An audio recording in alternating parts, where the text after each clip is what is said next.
Modern Dadhood. Modern Dadhood podcast.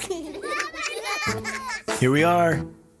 Feels like we never left in some ways. In some ways, and in other ways, it feels like we have left.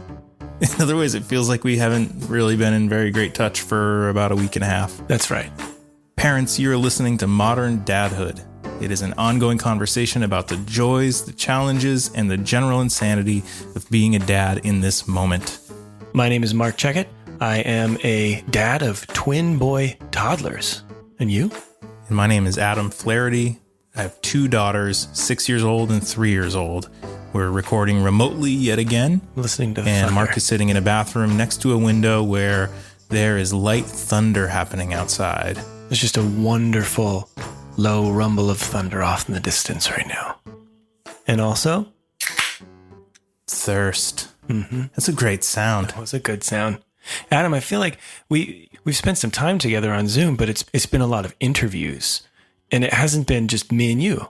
This is nice. It hasn't been me and you just doing this part of it where we do the intros to the interviews and we just talk about our lives and our kids and stuff and catch up. I feel like it's been a minute since that. Yeah, it's great. There's a lot less pressure.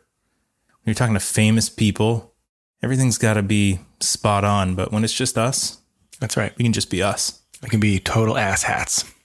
We want to remind all the dads out there, we're working on an episode about dad jokes. And we really need for you to call in and leave us a voicemail in our voicemail box with your best dad joke. The phone number is 603-431-5465. The ones that we think are the funniest will make it onto the show. Our friend, comedian Justin McKinney, he's going to be our guest and he'll help us judge. And the top three winners will get a prize. What kind of prize, Adam? You're holding one in your hand right now. That's true. I only know because I'm seeing you on video. Brewmate. You could win one of multiple types of Brewmate items. Adam, knock knock. You have one at the ready? Yeah. Who's there? The interrupting cow. The interrupting Moo. cat. You didn't. I'm excited for that episode. We've been getting some really funny submissions, so I can't wait to see where we end up.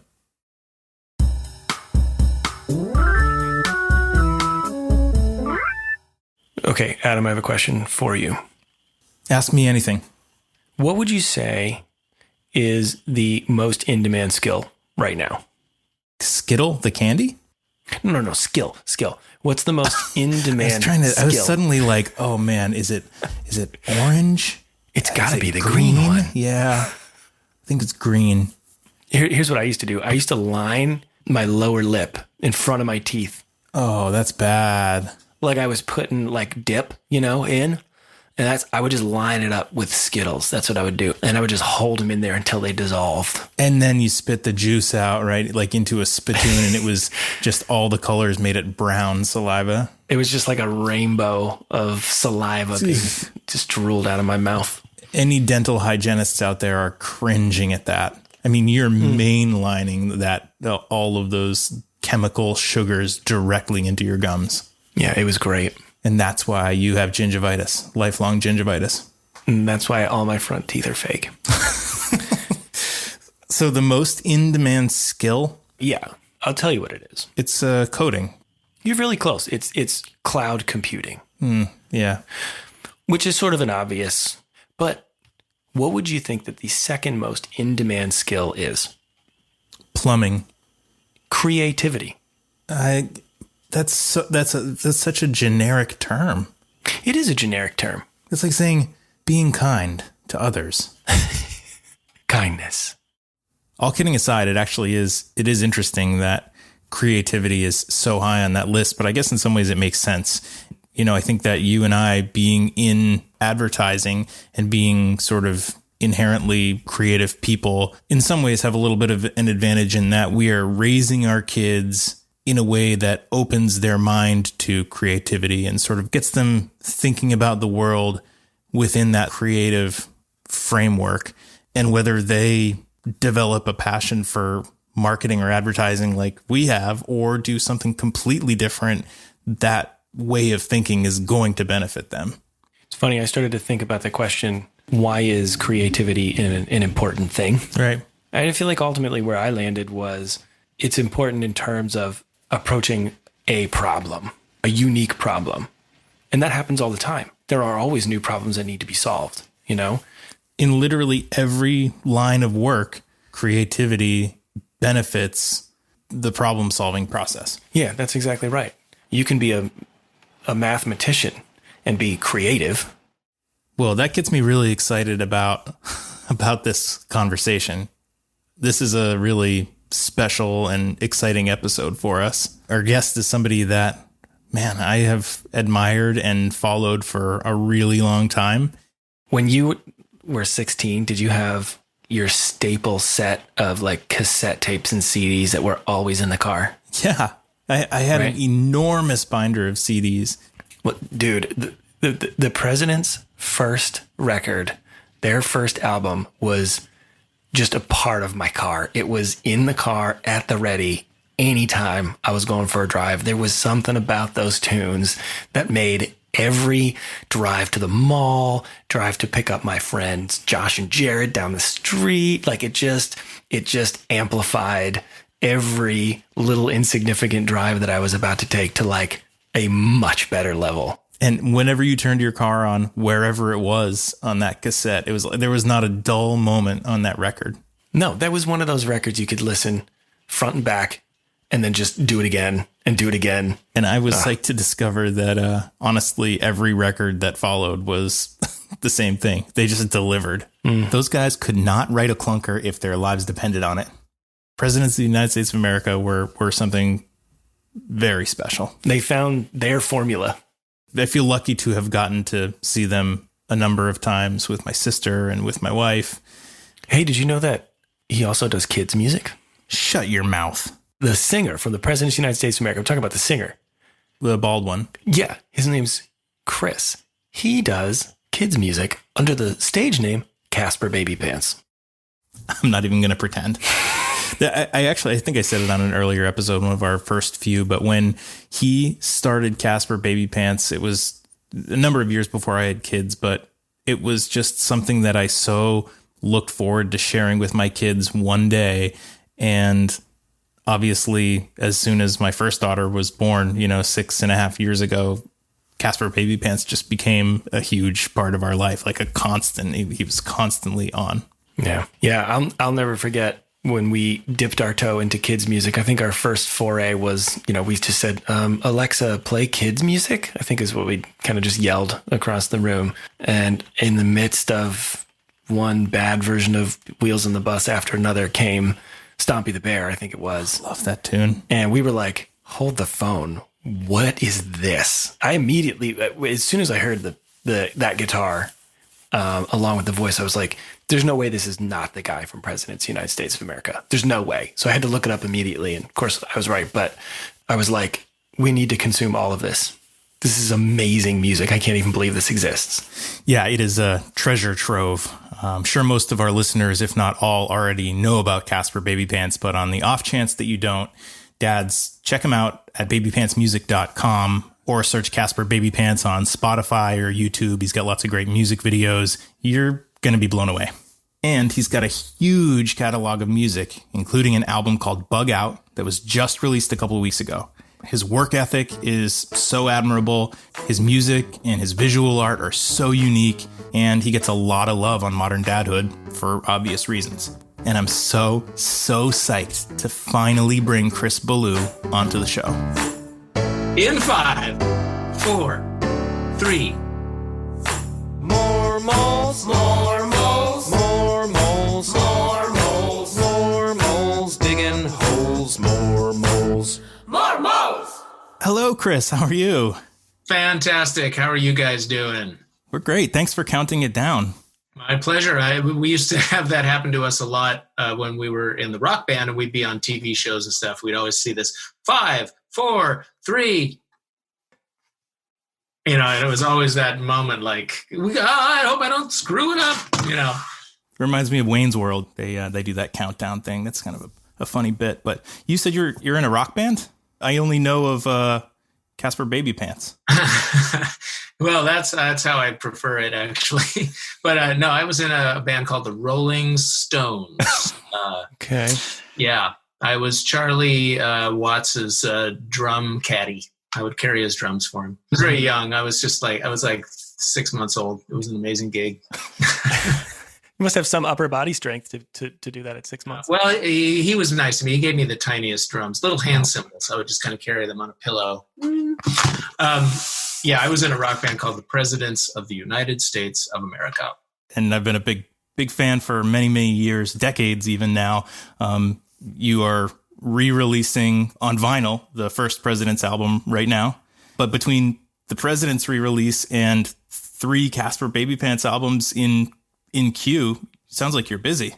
Yeah, well, I was busy. Now I'm kind of made a big space where all that used to be. Yeah, so I'm having kind of a music break. In fact, I'm sitting at the desk in my studio, which I've dismantled my entire studio. I don't even have a recording studio set up now. I'm just tootling on the piano and drawing drawings. I'm taking a break from being Mr. Caspar Babypants for a little bit. Although I have seen a couple of new performances pop up on YouTube of your tiny song jukebox. Yeah. On my website, I'm doing a thing called the Caspar Babypants Tiny Song Jukebox. Huge collection of single song live performance videos from my studio here. And the idea is that during this time when I can't do shows, people can use that to create a show in their house. You know, some of the songs I preface with like, here's an activity we can do, and some are just straight performances. But, you know, you can pick and choose the ones you want. You can listen to Stompy the Bear 5 times if you want. You can have the concert start and stop whenever you need it to. So I'm not doing streaming concerts or anything in general, but I'm doing this tiny song jukebox is what I'm doing instead. So you've got a son and a daughter. Uh-huh. Can you give us a little summary or a little glimpse into each of them? Well, let's see. Augie was born first, 1997. He's just turned 23 on Monday. He's very, very tall. He's gigantic. He's got a big fuzzy head of hair and a fuzzy beard. And he lives in Bellingham, which is about 2.5 hours north of Seattle, with a bunch of friends. He went to college for a little while, but now he's just doing music, and he builds and modifies guitars, and he's very talented at it. Oh, cool. He's not yet really looking to make a career out of it, but that's kind of where he's at now. And he grew up around me both my kids grew up around me just making music all the time, recording them. I have this incredible library of interviews. I did, maybe 5 or 6 times a year, I would do a little interview with the kids with a tape deck. Like, what's your name? Where are we? What's your favorite color? You know, what are we doing? Yeah. And those have become legendary. A lot of funny moments from those have made it into me and my kids use those in everyday interactions. Like, they're part of our history. So yeah, so he's a really good songwriter, and he's been in a bunch of bands playing all kinds of instruments, keyboards, bass, guitar. I don't think he's been a drummer yet. So yeah, he's really followed in my footsteps, and he's about where I was when I was 23, you know, kind of comfortable to be not achieving a great deal in classic success terms, but pushing myself creatively and being kind of free to be just a little twig in the wind, if you will. And my daughter, you know, also grew up around me making all the music and stuff. She plays guitar and ukulele and is a really good singer. And she loves music. She doesn't really want to make a career out of it. You know, it isn't her like 100% thing, but it's definitely in her blood. And we sing songs together a lot. She went to camp. Both my kids went to camp, like summer camp every year. And they would come home and they would sing songs that were in the camp songbook kind of under their breath as they walked around the house. And that time when they came home and were singing those songs, I was always listening like, what's that? And if they were public domain and they caught my ear, I would turn them into Caspar songs. And and she's also helped me make my videos. Josie's a really good production designer. Like she'll help me with the initial design of the characters and stuff and the color palettes and help me with editing. And she's good. She's really good at it. Really good at project management. I think she might end up on the label side. Nice. Maybe someday she'll sign my son to her label. So when they were off in camp and in school growing up, did people know who they are? I mean, you have a very unique last name. Did people make the connection that they were part of your family? Yeah, I think so. They played it cool. They never said much about that.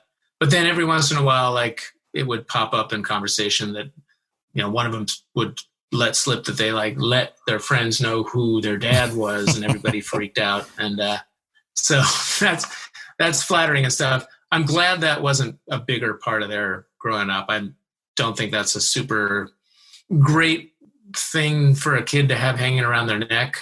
You know, you want to be yourself. You don't want to be the son of or daughter of XYZ. So I've always said, in a general sense, I'm really glad not to be classically famous.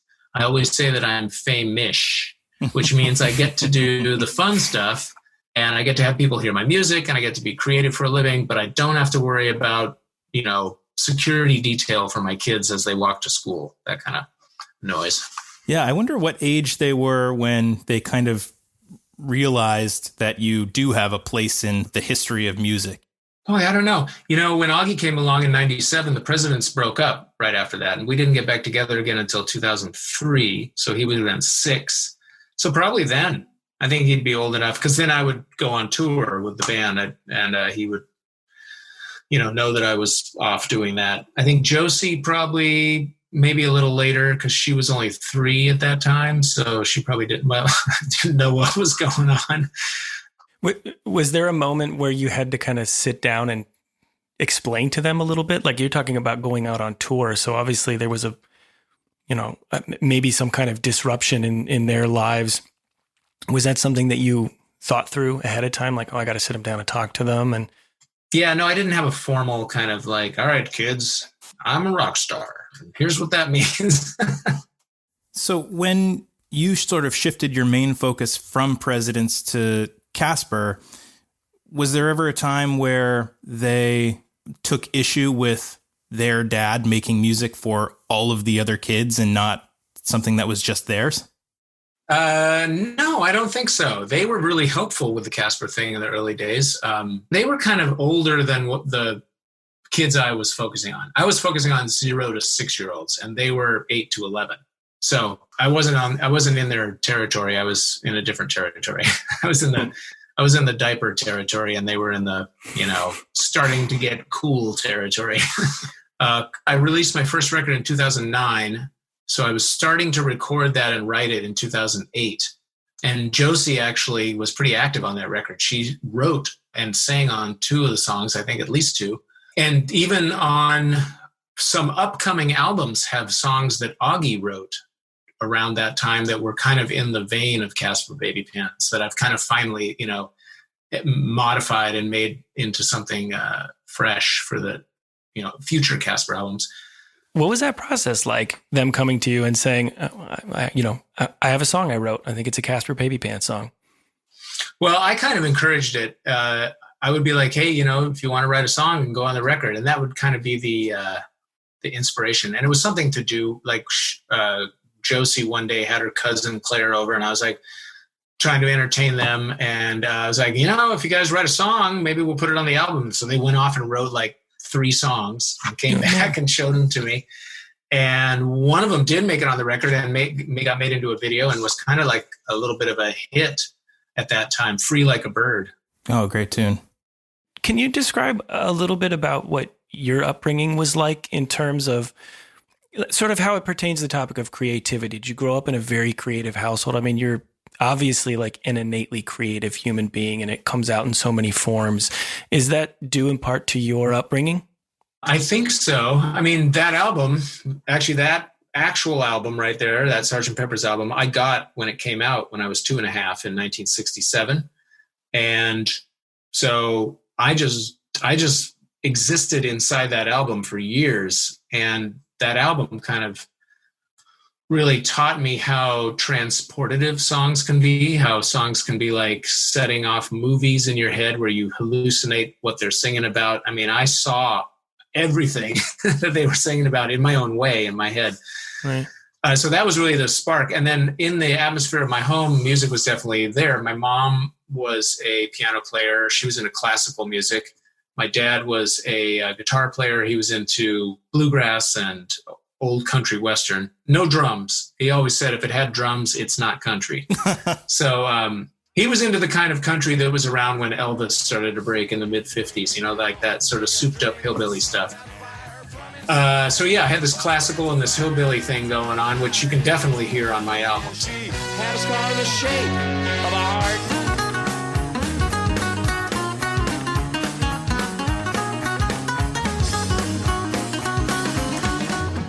So that, yeah, they were both super encouraging.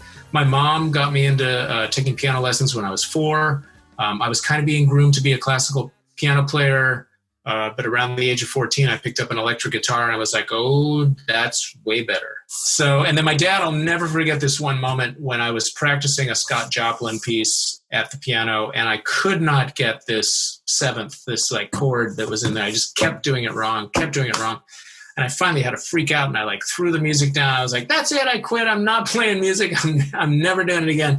And my dad, who didn't really, you know, interject a lot, kind of beckoned me into his den and gave me this, like, you're going to go back in there and you're going to figure out that chord and you're going to go on because you are meant to do this. Wow. And I did. And I did. Ooh, I'm getting a little verklempt just talking about that. They both passed away. So I like thinking about them.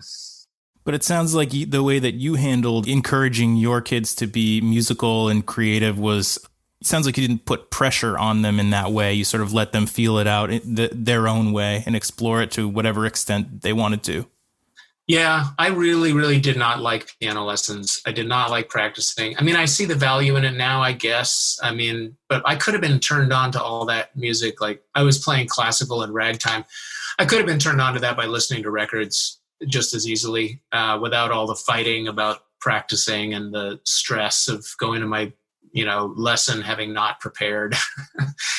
So I decided to spare my kids all that. I mean, occasionally they've had lessons. Augie's had a singing lesson or two, actually from the teacher who taught the lead singer of Vampire Weekend to sing. Oh, wow. So that was cool. I think he's a great singer. You know, I've only had one singing lesson. It was an hour-long thing, and this woman taught me how to use my breathing apparatus, and that's all I needed. So sometimes all you need is one, you know, and there's no stress, but you get a little bit of your perception opened up to a new way of thinking. So that was kind of my approach. I'm imagining that happened in a moment of the president's just got offered a record deal and you had an oh shit moment. Like I need to quickly figure out how to do this the correct way. It was a little later than that. Actually, it was after we got signed and we were playing a lot and I was losing my voice. And I was like, okay, I need to learn how to actually breathe. Actually, I need to learn how to sing is what I thought, but it really was about breathing and passing air through your vocal cords rather than generating them from the sound from your vocal cords. Yeah, and it was a miracle. It totally worked. So, yeah, if anybody's struggling with singing, learn how to breathe.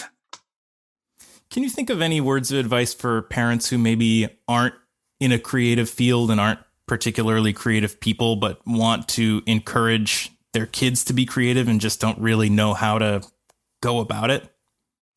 Well, I would definitely, step one is expand the definition of creativity to include things that are not music and art and dance and theater, but stuff like making soup, painting a room, decorating your room, things that you do every day anyway, how you eat, how you dress, those can all be creative acts. But I think people are performing creative acts a lot more than they think. So you could start there. It doesn't, to promote creativity doesn't mean you have to take up music, art, or acting or dance as a profession or filmmaking. But you can. So that would be my first piece of advice. Just kind of expand the definition. There's a really great book.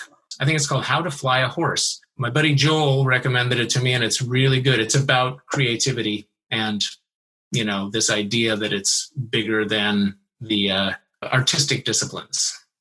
Okay, so we kind of have this line that we spit out at the beginning of our episodes about what modern dadhood means to us and what the show is supposed to be about. And we have this line about it being the joys, the challenges, and the general insanity of what it means to be a dad at this particular moment in time. We're wondering if there's a recent dad joy that you could share with us, and maybe even to the other side of it, is there a recent challenge that you could share? Well, the recent joy was talking to my son on Monday on his birthday, and he held up and showed me the guitar that he's been working on for like 2 years. And it is beautiful. It's got inlay. It's got these fabric covered pickups, really interesting shape that he invented himself. So he built the whole thing from scratch. I was very proud of him, not only because he followed it through, but because the guitar is beautiful and it sounds amazing. And then challenge has kind of been, I guess, a challenge by proxy, really. It's just Josie being so pro at managing her own problems. We had a joke when she was little. I would be kind of hovering over her, trying to help her, and she'd say, "Quit fathering me." Okay. And she was trying to say bothering, but it came out fathering. So we always, ever since, would be like, "Stop fathering me," So both of them, they're grown and gone, and I am simultaneously joyful. I feel joy that I think I did a really good job, and I think they are good people. And I made a couple of good people, which is the whole point of making children, really, to think, well, I got to put a couple of good ones in the world before I go. It's a challenging transition to letting your creation run free. Chris Ballew, you get a lot of love on this show. We want to thank you for all of the great music over the years, and thanks for doing Modern Dadhood with us. Yes, I appreciate you guys too. Thanks for having this platform to have conversations about being daddies, because it's an important job, and daddy's got to be taken care of. So everybody out there, go ahead and father your kids.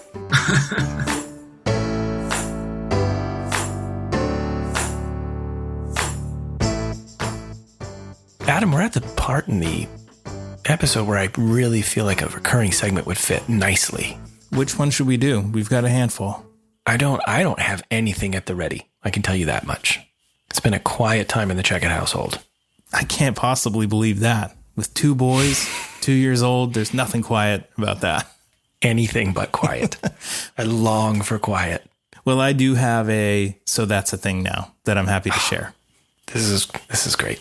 So as you know, my daughters are 6 and 3. 6-year-old daughter is thinking about her body, which is fine. We have open conversations about, body parts and keeping your body clean, and that's important. Hygiene is important.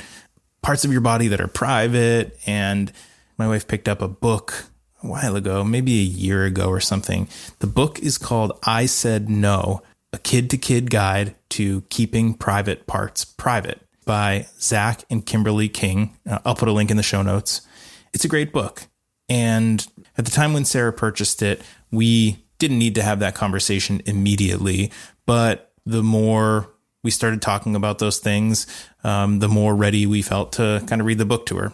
And it's presented in a really nice way. It's sort of about teaching the kids about red flags and green flags, meaning it's a red flag if X, Y, or Z. You're at a friend's house and they say something like this.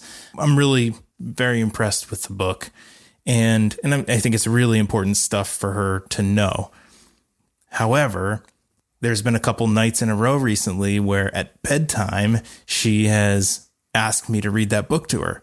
Now, we've read the book enough that she's pretty familiar with the content. And now she's asking me to read it to her as like a bedtime story. And my feeling is at bedtime, I want to read her something that isn't going to really get her gears spinning in her brain. I want to read her something that's story based and is going to let her imagination run free and then just sort of transition off into a dream, It's a heavy topic. Exactly. And that's what I'm telling her. I said, this is a great book, but I don't want to read it to you at bedtime. This is a time when I want to read you a story, What would you do? Have you tried to say no? Oh, yeah. Oh, yeah. No, I mean, gosh, dude, I don't know, man. I'm listening to you Here, honestly, what's going on in the back of my head is I'm listening to you talk about this and I'm going, I'm glad I don't have to have this conversation yet with my kids. You're only 4 years away, man. But they're close. I mean, they're really not that far away. I totally get your instinct of not wanting to have a sit down and talk about that subject right before bedtime. Yeah, the thing is, I don't mind talking about it. I'm not embarrassed about it. I think it's great that she wants to refresh herself on it. I also don't want her to be like hyper focused on it and become something that she's paranoid about. I want her to know the warning signs and that she should advocate for herself and for her safety and that she should get the hell out of there if she's at a friend's house and something happens that she's uncomfortable with, and that she can talk to her mom and I about all of this stuff openly without feeling embarrassed. I just don't want to do it at 8:00 at night right before she's going to bed. Maybe there's something to that of like, oh, I really want to read this to you, but you know what? It's time to calm our brains a little bit. It's time to relax and go to sleep. I'll read you just a story, and tomorrow during the day, we can read the book again, maybe at lunchtime, so we can talk about it together. That's the thing. I'm saying all of those things to her, and that makes perfect sense. Like, I think that that's a great way to approach it. And she's so intelligent and understands so many things, but is also a totally irrational 6-year-old, and in some ways too. And so when I'm saying that, will just as easily inspire a flip out because it's black and white. That's what she wants to read, and if she can't read it, she's going to melt down. Yeah. That's the thing in the Flaherty house. The 6-year-old is thinking about when to say no.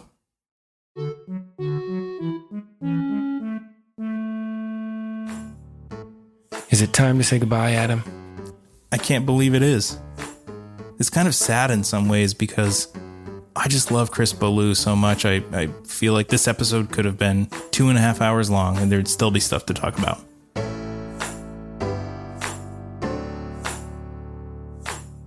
Dads, you can find us at moderndadhood.com or wherever you like to listen. Maybe that's Stitcher, Spotify, iHeartMedia. Or you could drop us a line at hey, HEY, at moderndadhood.com. We always love to hear from people.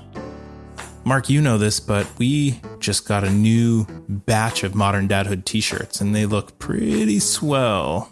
Hot off the presses. I'd like to give a few of them away. That's generous.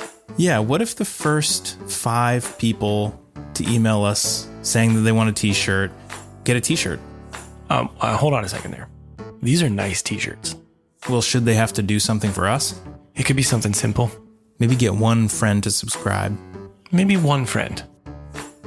So here's the deal. Send us an email, and the first 5 people to request a shirt, we'll let you know what you got to do to get it. It's not going to be a big ask, but we'd be psyched to drop some in the mail.